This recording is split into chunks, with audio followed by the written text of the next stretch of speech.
that the kind of the service that we offer to our patients and their family members. Palliative care is a very, very new word to the lay people. It is even new for the healthcare departments because it has still not become a regular part of our training in the medical and nursing curriculum, but it is nevertheless a very important part. So palliative care is a word that comes from the word pallium or cloak, and therefore to palliate means to cloak something.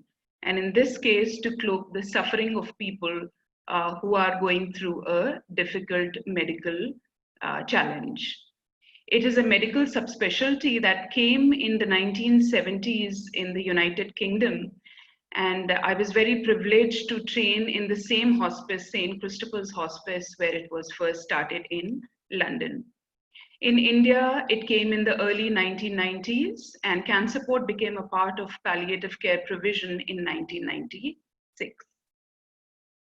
Explaining the origin and purpose of palliative care, you would have heard from people that initially there was very simple treatment for various ailments, simple medical procedures, simple medicines were given. And then some wise men thought that if things could be treated, they could also be prevented. And therefore, vaccines were built, immunotherapies came in. And a few years later, we had advanced treatments for things like surgery and hormone therapy, radiotherapy, and a million other new things that came for helping people with an illness. But at the same time, we also realized that not all illnesses could be treated or cured. There were still some illnesses that brought the patient to the end of life, where it was important that whatever days were remaining had a good quality of life. The patient died without pain, with dignity, and with a good quality of death as well. And this notion of that we can cure sometimes, but we can care always was the underpinning thing for palliative care. And palliative care is all about caring whether or not the patient can be cured. I'm sorry if there is any medical jargon that is coming, but I'm trying to keep it as basic as possible. So therefore, I'm trying to avoid the WHO definition, which is quite complex, but just sharing with you that it is a medical specialty. Palliative care is not a rat bag of therapies where you just hold hands and say, okay, everything will be all right, or God is with you. No, it is a medical specialty that covers potentially life-limiting illnesses like cancer, end-stage organ disease like liver or kidney, HIV/AIDS, neurological illnesses, and also old age, of course. So it is not for acute illnesses or small illnesses, but those diseases which are potentially life-threatening. It is a unique combination of science, of medicine, and art of compassion. Because a man is just not made up of body and organs, but he has his own mind, there's a psyche, and there is a spirit. Therefore, to look at the body part, it is the science of medicine, but that compassionate communication is as important, and very few people have the art of doing so. I'm afraid not many doctors or nurses are known to have a great sense of communication. The intent of palliative care is not to cure or prolong life, but to alleviate the various dimensions of suffering the patient or the family could be going through because of this illness. The good thing is that it works alongside the curative treatment. It's not that only when the cure fails, then palliative care starts. Palliative care starts right at the diagnosis, and it works hand in hand with the curative treatment. It enhances the quality of life irrespective of outcome of the treatment. Whether the patient will survive or not, that is irrespective, but it definitely makes sure that the quality of life of the patient would be good. Since we're talking about different aspects of suffering, multidimensional suffering, it is not given by one person, but by a combination of a medical and a non-medical team, like doctors, nurses, It could be counselors, volunteers, physiotherapists. It could be a priest or a mullah, anyone who can bring down the suffering of the patient and the family. Another unique point about palliative care is that it covers both the patient and the family. Rest of the medical sciences focus only on the patient and the disease. Especially for the oncologists who treat cancer, it is, for them, cancer is the main focus, the person is not. But in palliative care, both the patient as a person and the families are looked after. The main aim is to make a very challenging life passage very manageable so that the patient does not have to depend on someone else, and also meaningful in whatever meaning makes sense to that patient and the family. Since CancerPort works for cancer patients, so the future slides will focus largely on the cancer context, and rightly so, because cancer is the second biggest killer in our country now. It is a life-limiting illness, and although we have a national cancer control program that focuses on education and screening, etc., but still more than 75% cancer patients are first diagnosed in their last stage, when no treatment can help them. Many a times people who are taking treatment also fail that treatment because cancer works in mysterious ways.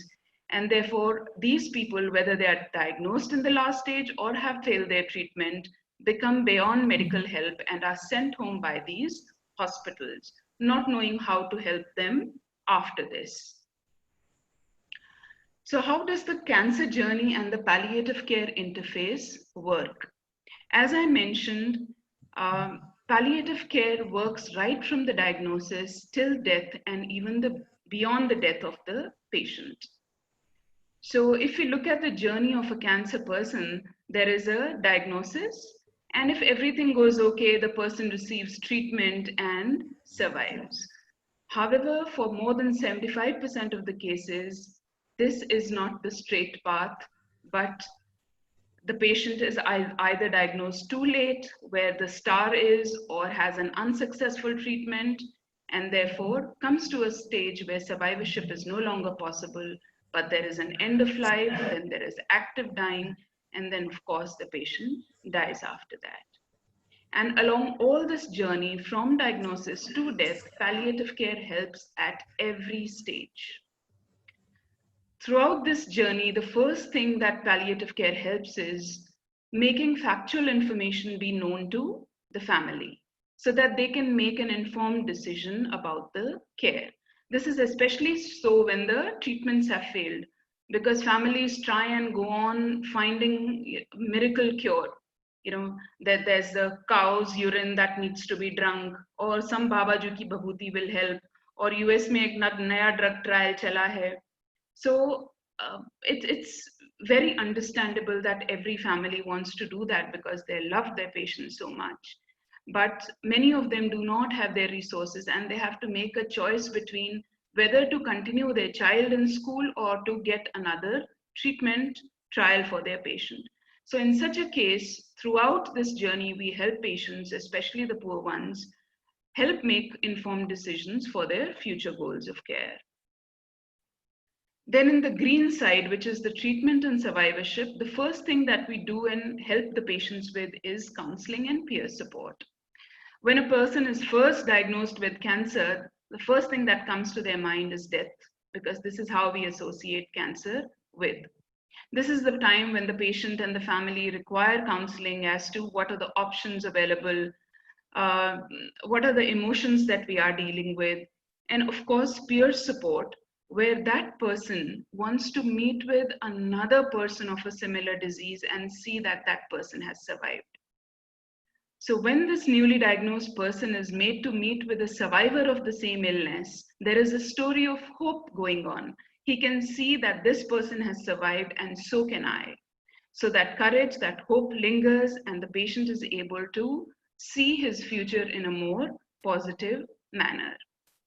So we have, these survivors and people who are getting treated, they can meet intimately and talk about very personal issues like I'm losing my hair because of chemotherapy. The survivor says, oh, I also lost my hair. This is my photo when I was bald, but now my hair is back. Come on, pull it and see, it's not a wig. So these are the small things that these people can talk about. Then there is resource facilitation, because cancer treatment does not come easy and free. It comes at a price. And poor people who do not have a medical insurance, difficult to undergo treatment without that money. So we have a team, the social workers associated with palliative care can help these patients find resources for their treatment, either through government schemes or through other organizations who are working in cancer care. For example, this boy had his arm amputated because of the cancer there. And we were able to help him get his prosthesis back from, with collaboration from another organization. So these resources help patients stay focused and stay positive about their treatments. Then, of course, the preparation for treatment, because cancer treatments come with their own side effects, with their own complexities, and therefore it is important that we prepare all these patients for those treatments. Managing the side effects of these treatments. Cancer treatment like chemotherapy and radiotherapy have a lot of adverse effects. Even surgery could cause something as a lymphedema or a swelling of arm like this. So it is important that while the treatment is going on, we can also manage the side effects of the treatment. And only a palliative care team help with this. The oncologist teams do not help with this. And finally, while you're on treatment, finding the new normal is important. Like in COVID, we have learned to live with it. With cancer, people are consumed, families are consumed with cancer 24/7. And it is very important that they start finding their own normals and still be happy and progressive in which they see it. So it is very important to counsel them in this manner. And we also know that an early integration of palliative care right from the diagnosis not only improves the quality of life, but may also improve the outcome of the treatment. So this is the story of when it is green, it is all positive, there is a chance of survivorship. But coming to the other side, when there is unsuccessful treatment or patients are diagnosed too late, then they are sent home, and home care becomes the main stay of their care. I'll explain more about the home care in a few minutes. This is also the time when both the patient and the family know that there will be a loss, there will be grief, the patient will die. And it is important to address the bereavement and grief issues with both the patient and the family so that they can cope with this difficult time. And finally, if it is the main earner in the family who is dying, especially in a poor family, it is important to rehabilitate the ones who are left behind so that they have a place of livelihood.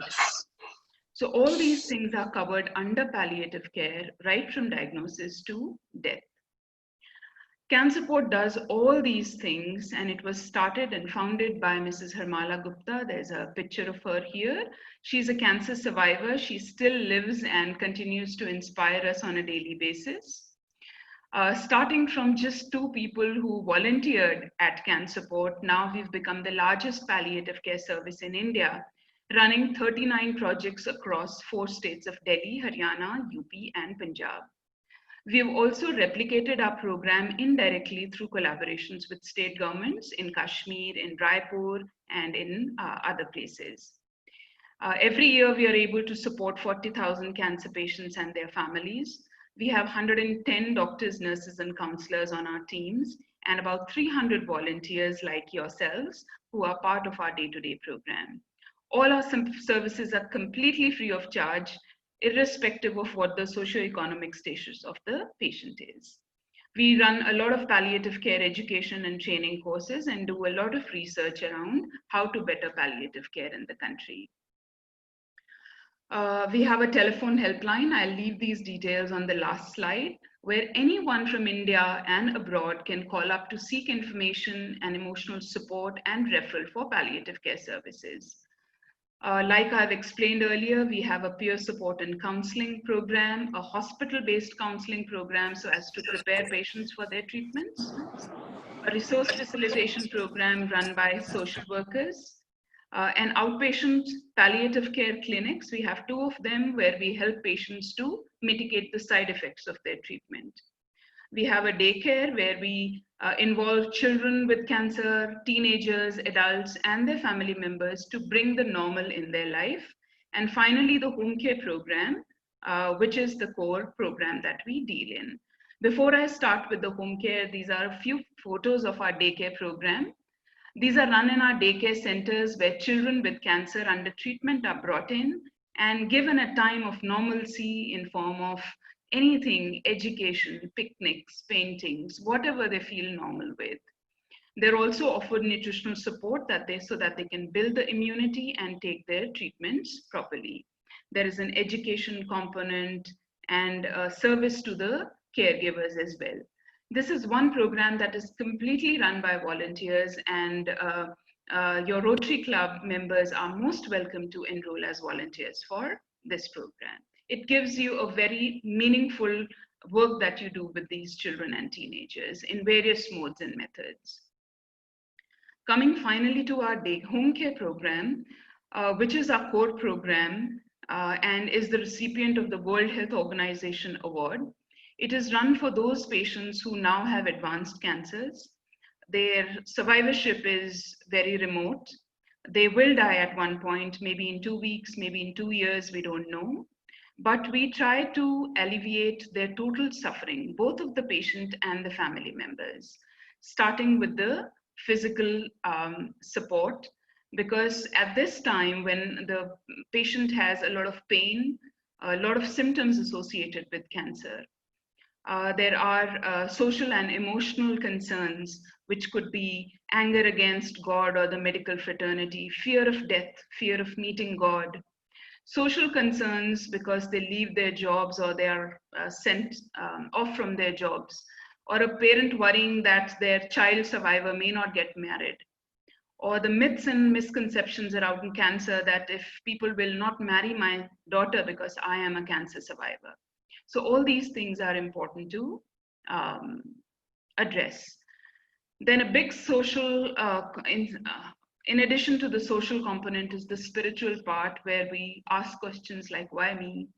And why has God chosen to make me suffer like this? So all these things are important to address. And of course, as I mentioned, it's not a financially easy disease. So a lot of finances have to be taken care of, especially when the patient is the main earner in the family. So we have 32 teams of doctors, nurses, and counselors who go in various parts across these states and reach patients' homes wherever they may be. These could be bungalows, these could be chuggies, wherever patient considers home. We become part of the patient's journey, howsoever small or long that journey be. Home makes the most economic sense for the patient and the family, and we make that home care so much meaningful and manageable for them, so that when they die, they choose to opt to die at home rather than in hospitals filled with tubes and other things. So the first thing, as I mentioned, is to tell them where they are in their journey of cancer and make informed decisions so that they do not go for treatments that are futile or will not help them. The next part is helping patients with their physical pain and symptoms. So our doctors make sure that through a judicious combination of drugs, they maximize the comfort and function of this patient. They're completely pain-free, completely symptom-free. We are also licensed for oral morphine to even alleviate the most complicated pains as well. So once that physical comfort is there, the patient also starts making sense of the emotional discomfort. Our nurses are the backbone of our work. They help all these patients with their tubes and their wounds, their colostomies, and various other things that these patients could require. Even small things like bathing, making their beds, anything they want, we provide to them free of cost. Not only providing the service, we give the control back in the patient's and the caregiver's hands by teaching them how to do all these things themselves. So this patient can now clean his own tracheostomy tube or feed himself without being dependent on his daughter-in-law or his wife, can go to the toilet all by himself without doing potty on the bed.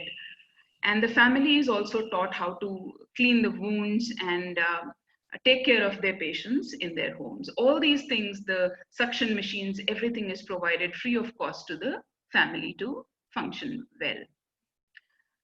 Handling emotional anguishes are very challenging, but they are an equally important pain than just the physical pain. So for example, this child whose mother was dying, he was in the pain. He was an 8-year-old boy. Well, he still is. He said, I fear that my mother is dying because I failed my math exam. Will I be blamed? And it was important for our counselor to tell him what the truth was. If this truth was not told to him, whenever he grows up and whatever position he claims in his life, he will always think that his mother died of his not passing the exam. And these are small and big stories that need to be talked about. These need to be shared so that whatever is happening in the family can be brought out and brought to a resolution without leaving any feeling of guilt or shame in anyone's family. Then, of course, many people want the completion of life tasks.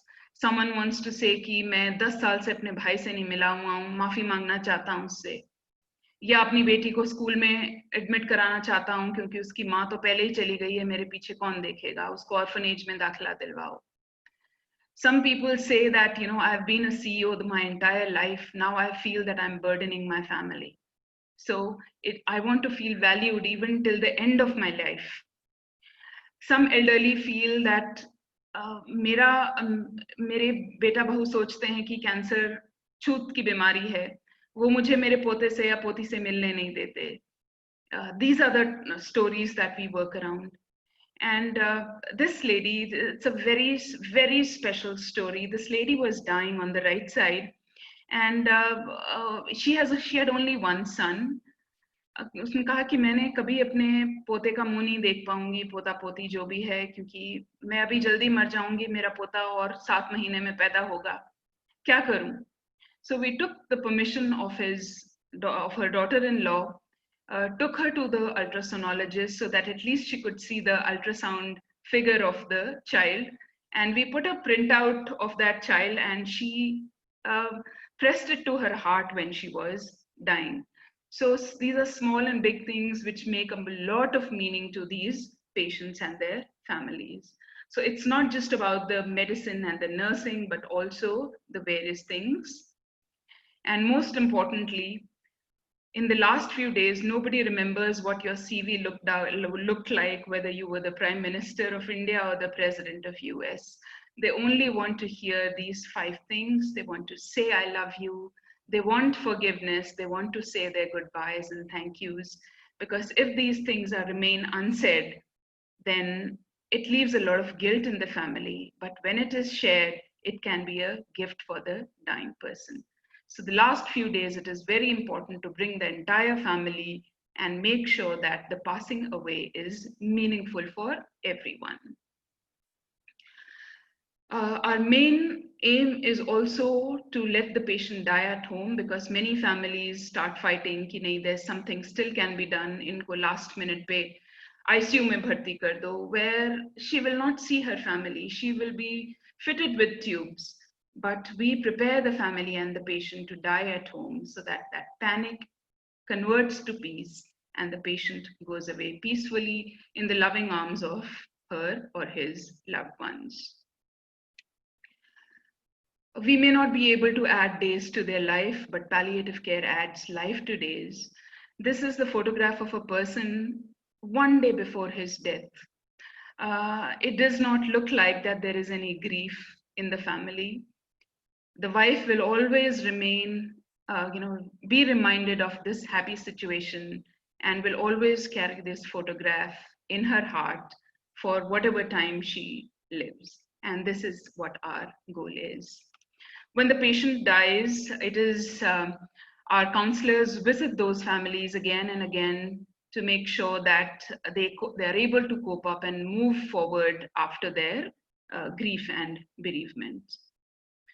Where the caregiver has died and there is no one who's earning, we mobilize the community to give them some ration support for 3 to 6 months so that the rest of the family can then look for some alternative livelihood.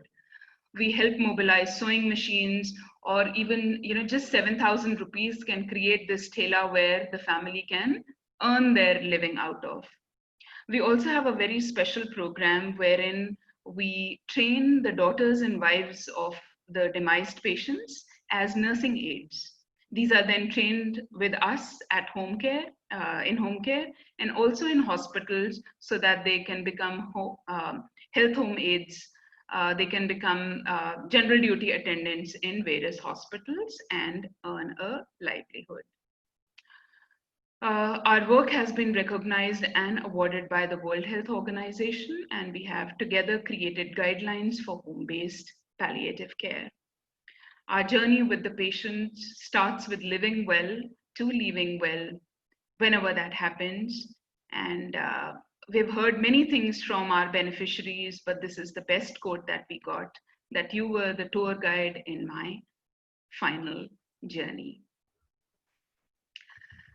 These are our various contact numbers where people can refer their patients into our care, seek help, seek support, and know more about our programs. So, well, that ends my presentation, and I'll be happy to take up any questions that you may have. Thank you very much, Dr. Ambika. Before we have some round of questions, I think I'll just like to ask a few questions to you. Sure. I only wish I had met you or heard you a little while back, because my mother passed away in an ICU, and I think the only living regret I have is that I could not say bye-bye, right? Having said that, एक बड़ा अच्छा coat मुझे याद आया कि रोते हुए आते हैं सब, हंसता हुआ जो जाएगा वो मुकद्दर का सिकंदर कहलाएगा. I believe you are the people who can make ordinary people as mukaddar ka sikandar. So that's the two comments I have.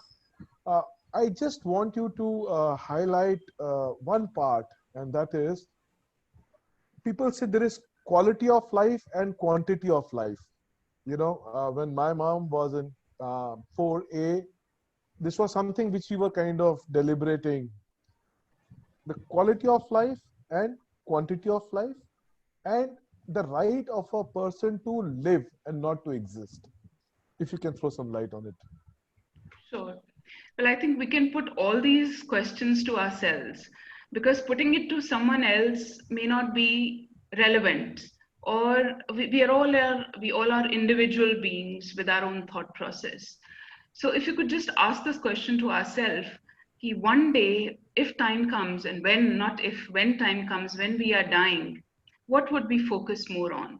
Would we like to live a long life, which is painful, in any manner and every manner, which is full of suffering, or would we like to live a short life, which is a good quality life, where we are able to bring our best, both in function and also in thinking and as a larger part of society and the family? I think we will answer all these questions as to what would our death look like. Death is a difficult term to discuss, because we all feel, especially in India, कि death की बात करेंगे तो वो कंधे पे आके बैठ जाएगी. We've seen so many movies when the heroine puts a hand on the hero's mouth कि नहीं मत बोलो. So the conversations around death are very few. And if we think what is the kind of best death that we would want, then everything that we will want in those days is covered under palliative care. So before we actually go on to the questions, I would just like to show our friends a particular slide, which kind of comes from your website itself. And it talks about what Steve Jobs had to say. And I really like this part, that all we have is time and we should make it count.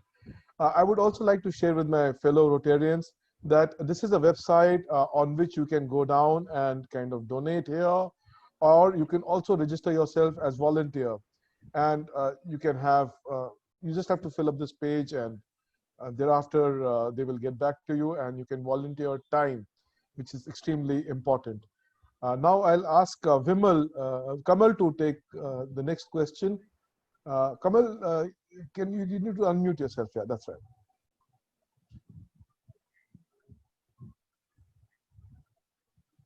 We can't hear you.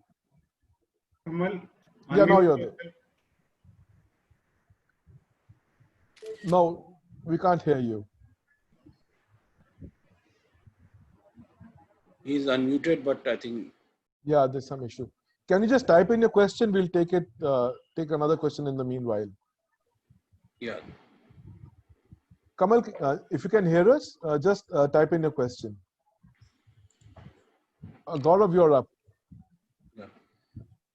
Amberjit, thank you so much for your presentation. I think I wish, we could take this to a bigger level, because I think it's a very important question. But, I feel that our younger generation are very secured from this kind of information.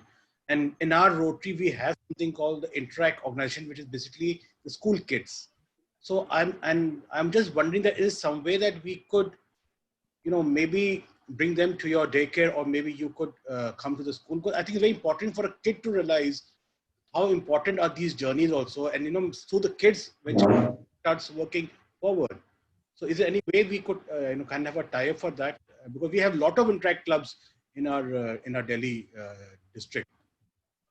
Certainly, Gaurav. I think you've pinpointed a very particular question about the teenagers especially getting interested in this.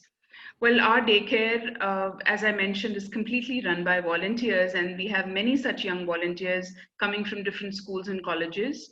We, in fact, have an association with the Rotractors, who in numbers of about 150 to 200 participate in our annual walkathon called the Walk for Life. It is held at Rajpath. So they come and volunteer for our events, but we've had no formal association. I think it would be very beneficial to both our sides to go forward with We would love to, because see, we always motivate our students to go and visit the Rotary Blood Bank, the Rotary Cancer Hospital. They must understand when they donate blood also, where does it go and how does it affect someone. Similarly, I think your case also something very important to understand and appreciate this very unfortunate part, which someone may come.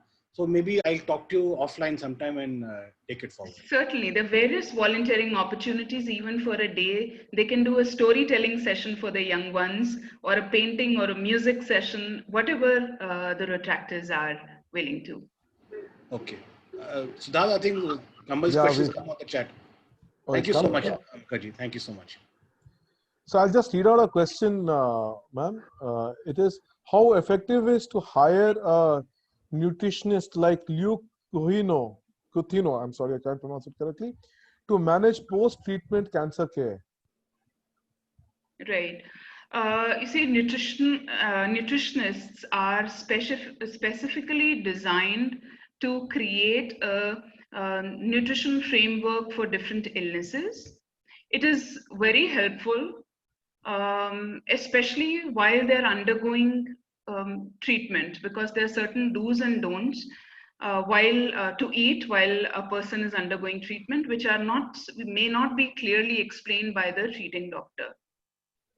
So although there's nothing fixed as to you must have it, but an advice from a nutritionist is definitely helpful. Well, thank you very much, ma'am. And I think I'll just go on further with our meeting the way it is. So now I'll request our club secretary to please come up and make some announcements. Thank you, Dr. G. Thank you so much. It's such a touching topic. I have no words what to say.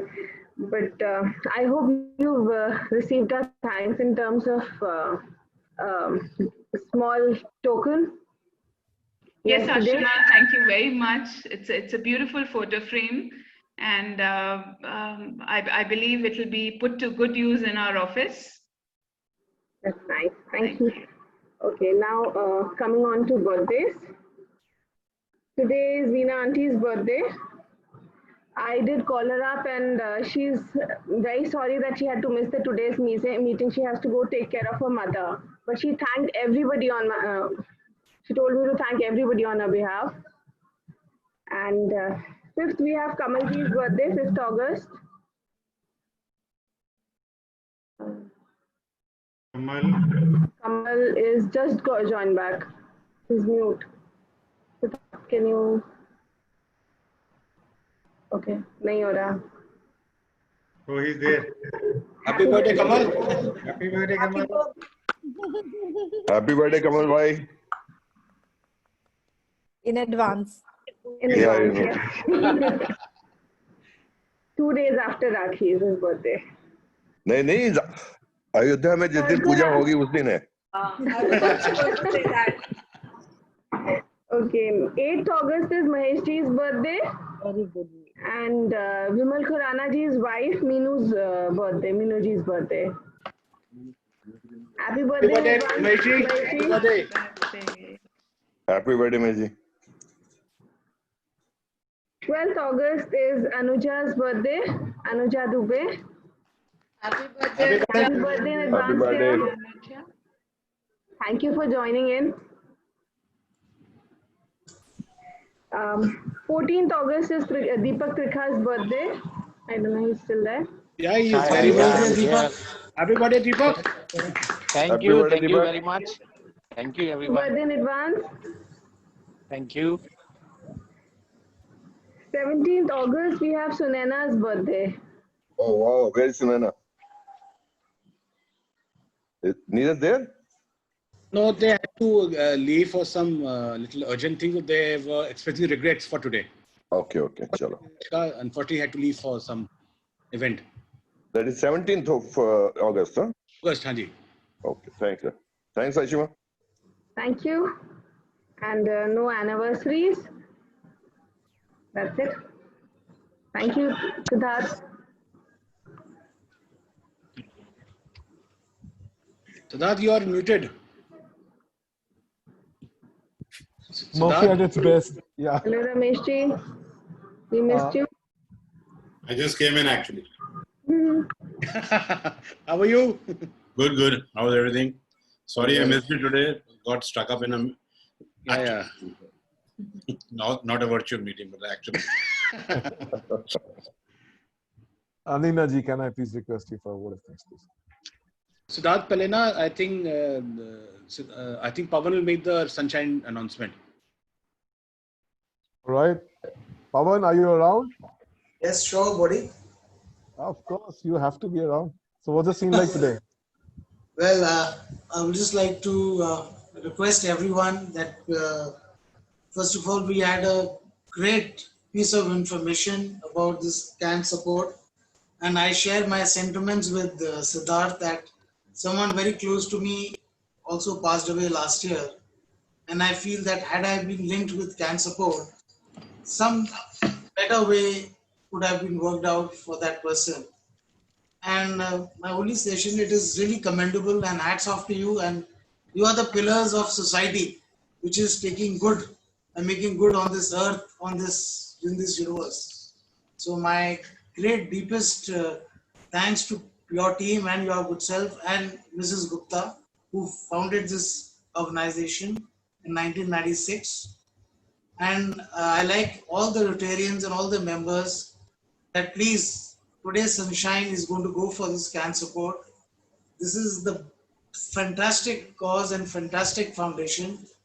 We must support heartfully and pocketfully to this organization, not only by donating money, but also can come and spend some time being a volunteer.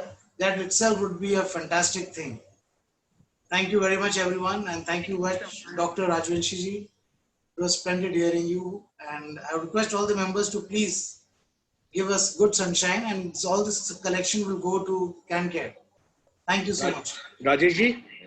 Yeah. From my side, I commit 5,000 rupees to Can Support. Same here. That's fantastic. Same amount I will contribute. From my side, also it is 5,100 rupees. Thank you. Very nice. And 5,000 from me and Ramesh too. Great. Pawan, are you noting? Yes, yes. You बाद में भूल जाएगा ना. Nina ji, all yours.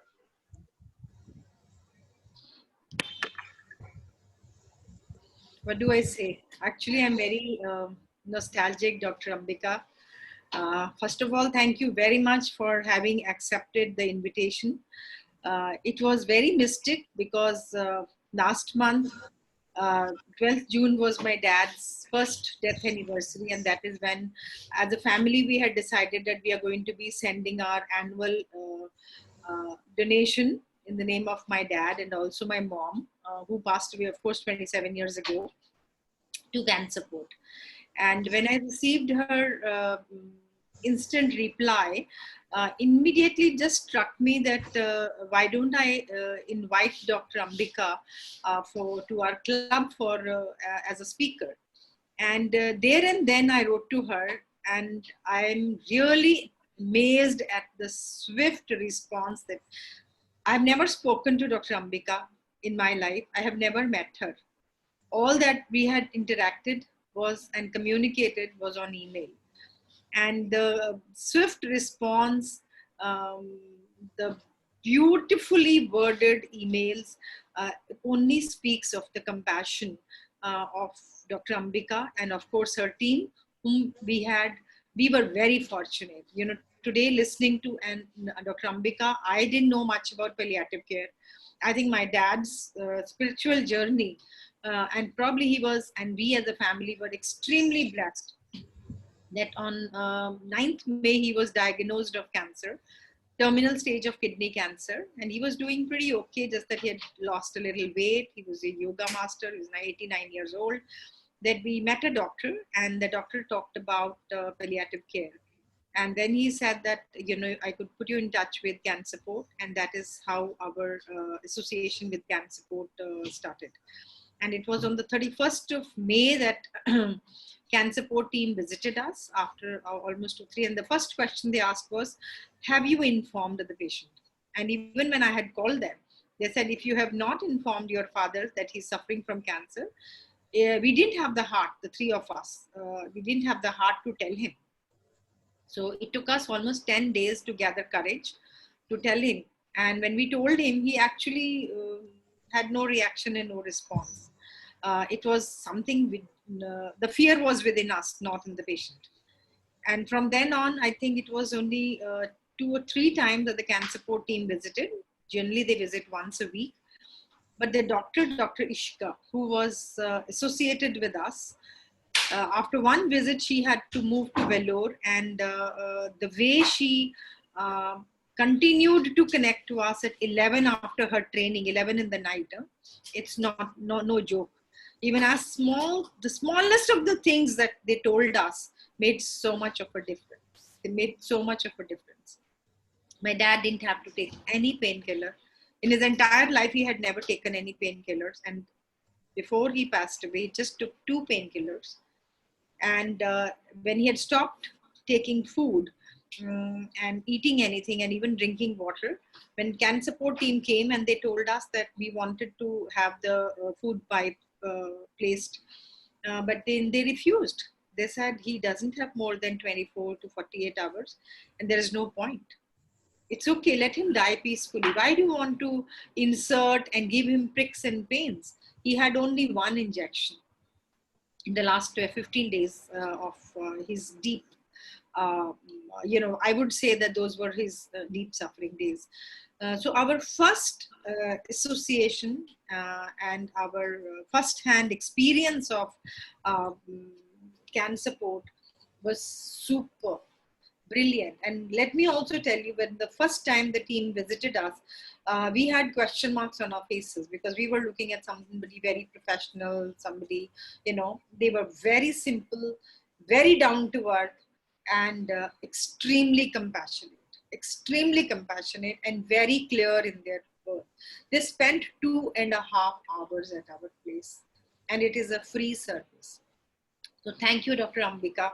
I'm sorry I took a little longer, but I thought it was very important for me to share our personal experience and our personal journey with Can Support. And we are going to be there till my last breath, supporting Can Support. And I think I'm also going to be volunteering. And as Gaurav said, that we would really like Rotaractors and Interactors. We have a lot of Interact clubs, and Gaurav is coordinating with them to provide voluntary support to Can Support. You guys are doing wonderful work. Thank you, Dr. Ambika. Thank you very much on behalf of the club. Thank you, Dr. Nina. I think this is how our family grows, and this is how the message of palliative care spreads. So please let each one of you, please let at least one another person know what palliative care is all about, how it can help both the patients and the families. And if anyone needs our service, our helpline numbers are there on the last slide. They're also available on Just Dial or our different places.